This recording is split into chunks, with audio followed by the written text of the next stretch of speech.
ఒకప్పుడు శ్రీ మహావిష్ణువుకి కోరిక పుట్టింది పరమశివుణ్ణి సహస్ర కమలాలతో పూజ చెయ్యాలని. 1000 తామర పువ్వులు తీసుకొచ్చి బుట్టల్లో పెట్టుకుని ఒక్కొక్క నామం చెప్తూ శివ సహస్రంతో పూజ చేస్తున్నాడు.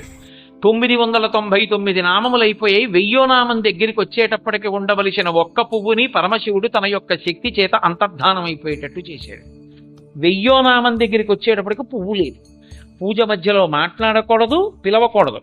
1000వ తామర పువ్వు తక్కువైపోతే చూశాట. ఓహో, పరమశివుడు ఒక పువ్వు కనపడకుండా చేశాడు. నా కళ్ళు తామర పూలలా ఉంటాయని వర్ణిస్తారు. రామ కమలపత్రాక్ష అంటారు కదా. రాముడు కమలపత్రముల వంటి కన్నులు ఉన్నవాడు. తామర పూలలా ఉంటాయి శ్రీ మహావిష్ణువు యొక్క కళ్ళు. కాబట్టి ఓ కన్ను పెకలించి శివుడి మీద నేను వేస్తానని ఒక కనుగుడ్డు పెకలించి పరమశివుడి పాదాల మీద పెట్టాడు.